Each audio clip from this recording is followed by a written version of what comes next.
একসাথে এতটা মাটন কেন রান্না করা হচ্ছে তো চলো পুরোটাই তোমাদের বলি। আজ হচ্ছে পান্তা নবান্ন, মানে নবান্নের পরের দিন। আর আমি কিন্তু এসেছি আমার মাসির বাড়িতে, কারণ মাসিদের আর আমাদের নবান্ন একই দিনে পড়েছিল। আর মাসিদের কিন্তু এই একটাই উৎসব পালন করা হয়। আর বোনের ভিডিও করাতে ও কিন্তু খুব রেগে গেছে। আর এইদিকে উনানে কিন্তু আমি এখন চাপিয়ে দেবো আলু পোস্ত।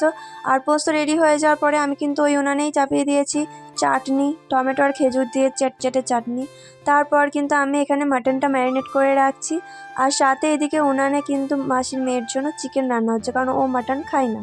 আর তোমাদের মধ্যে কে কে আছো যে মাটন খেতে খুব ভালোবাসো কমেন্টে জানিও। আর তার সাথে কারা কারা একদমই এর গন্ধ পছন্দ করো না, মানে খেতে তো দূরের থাক গন্ধই নিতে পারো না, সেটাও কমেন্টে জানিও। ঠিক আছে, দেখো প্রথমে একটা কড়াই চাপিয়েছিলাম, ওখানে জায়গা হচ্ছিল না বলে আবার কড়াইটা চেঞ্জ করে নিয়েছি। আর এই যে বালতিতে নিয়ে নিয়ে কিন্তু খাবারটা সার্ভ করা হচ্ছিল।